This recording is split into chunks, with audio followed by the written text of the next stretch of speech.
ఈ గ్రామంలో state wide మొత్తం పెట్టడానికి ఆ రోజు డేట్ పెట్టుకున్న రోజుకి ఎలక్షన్ కోడ్ వచ్చి కన్నమరావు గారు ఏలూరు వచ్చేసి ఆగిపోయిందండి. లేదా నేను అది కూడా ఏంటంటే ఒక గవర్నమెంట్ ఒక పాలసీలో ఉంది, ఆ పాలసీ ప్రకారం ఆగింది. అది కూడా కోరుమూరు గ్రామం అనేది ఒక పెద్ద గ్రామం. ఈ గ్రామంలో కూడా అనేక పథకాలు మెసేజ్ వెల్ఫేర్ మెసేజ్ తీసుకొచ్చి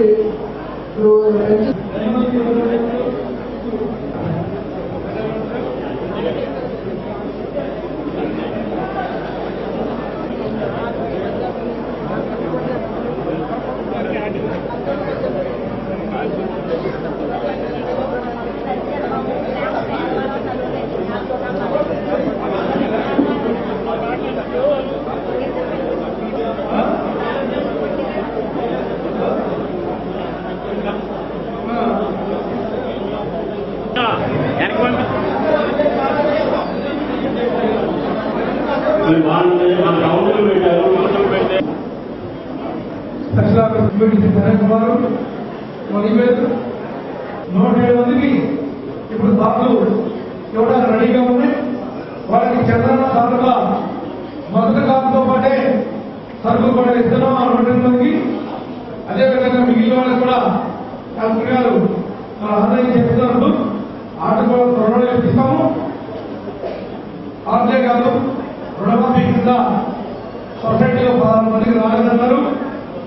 కేవలం మీరు రేషన్ కార్డు లేక ఆధార్ కార్డు సరిపోక మీ వైఫల్యం వల్ల మనం పదే తిరిగి వాళ్ళు ఏమడుగుతున్నారో తీసుకురావడం వల్ల ఇబ్బంది పడుతున్నారు.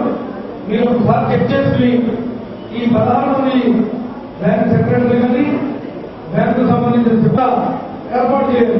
ఎందుకంటే అందరూ వచ్చి ఆనందంగా ఉంటే రానటువంటి వాడికి ఆ డబ్బులు గుర్తించకపోయినా అదేంటి ఊరంతా కూడా ప్రతి వారికి నివేశ స్థలం ఇవ్వాలి. స్థలంతో పాటు ఇల్లు కట్టించాలి. వాళ్ళని కుటుంబాన్ని మరి వానలో తడవకుండా ఎండలో ఎండిపోకుండా చలికి కాపాడుతూ ఈ ప్రభుత్వం మిమ్మల్ని ముందుకు తీసుకెళ్ళడం కోసం ఈ కార్యక్రమాలన్నీ కూడా తీసుకుంటా ఉంది. ఈ యొక్క డ్వాక్రా రుణాలు కూడా మీకు తలకాయికి 10,000 రూపాయలు చొప్పున మీ గ్రామంలో అనేక సంఘాలు ఉన్నాయి. అందరికీ కూడా ఇంచుమించుగా 2-3 సంఘాలు తప్ప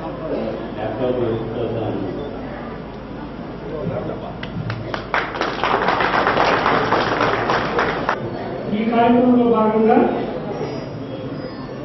మన ఊరికి సంబంధించి ఏమేమి ఇష్యూస్ ఉన్నాయి, అదేవిధంగా అభివృద్ధి కార్యక్రమాలు ఏ విధంగా ముందుకు తీసుకెళ్లాలనే దాని మీద చర్చించి చిన్న సమస్యలు ఏవైతే ఉన్నాయో అవి పరిష్కరించుకుంటూ ముందుకెళ్ళడానికి పెట్టినటువంటి వేదిక.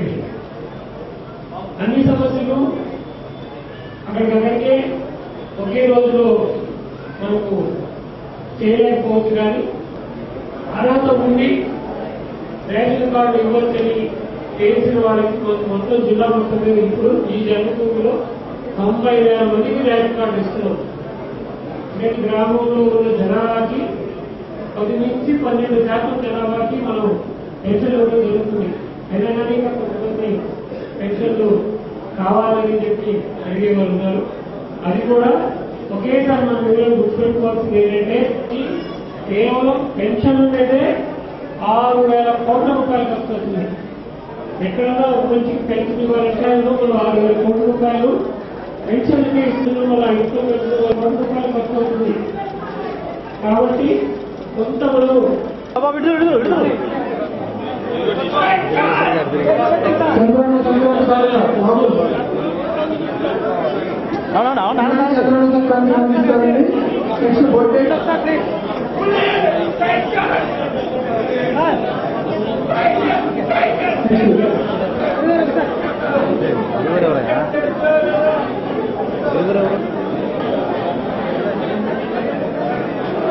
Okay sir.